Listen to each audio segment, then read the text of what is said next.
Hey guys, back here with another video to help you guys with the GPS assignment. If for some reason you're having trouble entering the answers on the document, just write it on a separate sheet of paper and take a picture, and I'm fine with you turning it in that way, okay? Alright, so the first one says, number 1, students spun the spinner below and the results were recorded as the spins landed on a section of the spinner. Summarize the spin results in a dot plot, okay? So you should be able to move the dots onto the number line right here. Like I said though, if you can't get that to work, just write the number line on a piece of paper and then make the dot plot, okay? So your data's right here, here's the spin results, and so you're just gonna make dots for that data right there, okay?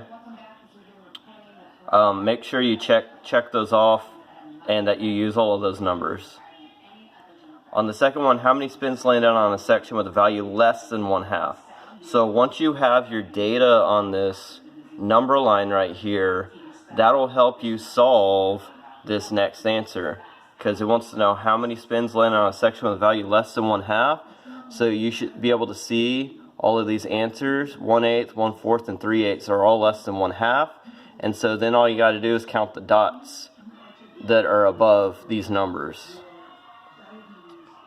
Number 3, how many spins landed on a section with a value between 1/8 and 7/8? Kind of the same deal. You're going to use your number line here between 1/8 and 7/8. So don't include 1/8 or 7/8. We're just talking about these numbers in between those. So again, you're going to look at 1/4, 3/8, 1/2, 5/8, and 3/4. And you're just going to see how many dots are above those numbers, because those are the numbers that are between 1/8 and 7/8. And, whoops, okay. Number 4, use the graph to complete the table. Click on the Y in the chart to type your answer. Okay, so they already have the data here, they already have it graphed for you. So you need to enter the Y values. They already have the X values.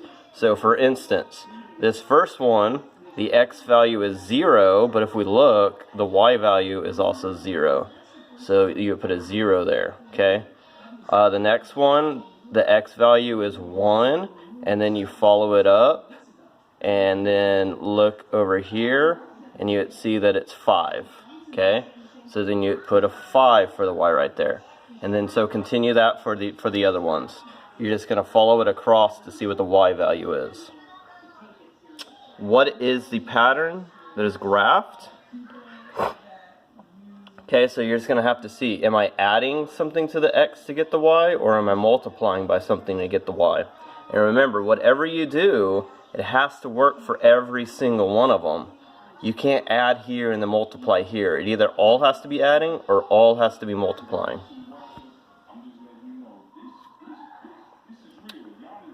Next one, Olivia bought 4 books for $1.27 each, and one book costing $1.05 at the book fair. How much money did she spend on the books? Okay, so if you use your clue word here, it says each, so you should know that you need to multiply the 4 books times the price, $1.27, and that'll get you the total amount she spent for the books.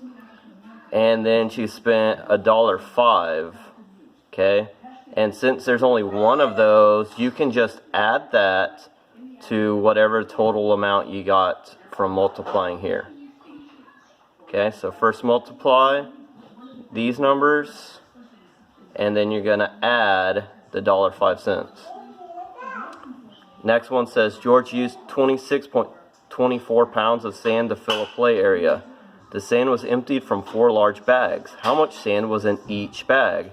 Again, we can use our keyword here, each, to know what operation to perform. Except remember, now each is in the sentence with the question mark.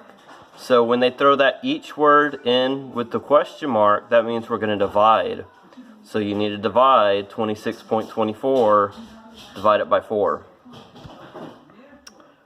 Number 3, the cost of the holiday concert tickets is shown in the table.